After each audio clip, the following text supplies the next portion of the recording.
Hey everybody, welcome back to the channel. This week I spent in Gainesville, Florida, and I stayed at Kate's Fish Camp. Kate's Fish Camp is on the south side of Noonan's Lake. The owner, Mike, was a good dude. He showed me around the facilities and let me choose my own site since there were not many people there this week. Must be the off season or something. Anyways, each site had a 20, a 30, and a 50 amp hookup with a water supply. There were no sewer services though, but for my camping situation, I didn't really need it. There were some other RVs there that probably just had their water tanks and they'd have to go dump it, but no big deal. There's an outdoor shower, which was very nice. The restrooms are nice and clean. Unfortunately, I didn't get to spend much time at Kate's and do some exploring because of my work seminar. By the time I got out of there, it was dark and I just wanted to go to bed. I was absolutely beat. But I did love the traditional camping atmosphere and the feel. It was under the tree hammock. It felt like you were in nature. It was a very, very good spot for traditional camping versus something like an RV park. Also, as part of my work in the seminar, we did visit Sweetwater Wetlands Park in Gainesville. It's on the north side of Paynes Prairie State Park, south of downtown Gainesville, and I would really encourage anyone who happens to be in the area to go visit.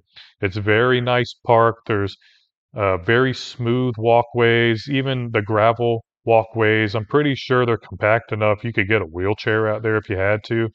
But it is a very diverse ecosystem. There's a lot of different bird species out there. The Alachua County Audubon Society has bird watching out there, I think Wednesday morning once a week. There's a lot of alligators and a lot of other species that traditionally call Paynes Prairie home have kind of moved back in there after the wetland was constructed in 2015. So for those of you guys that don't know the technical aspects of Sweetwater Park and why it's there, it's mostly a man-made wetland park because its purpose is the treatment of wastewater effluent and stormwater from Sweetwater Branch and to remove the nitrogen and to restore the natural sheet flow of water onto Paynes Prairie before it heads back out into the Alachua Sink.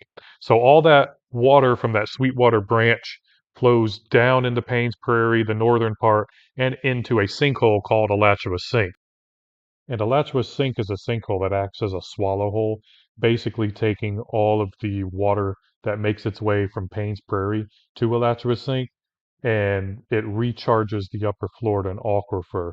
And the Upper Floridan just happens to be the main source of drinking water for people in the area, so you don't want any excess nutrients making its way down there.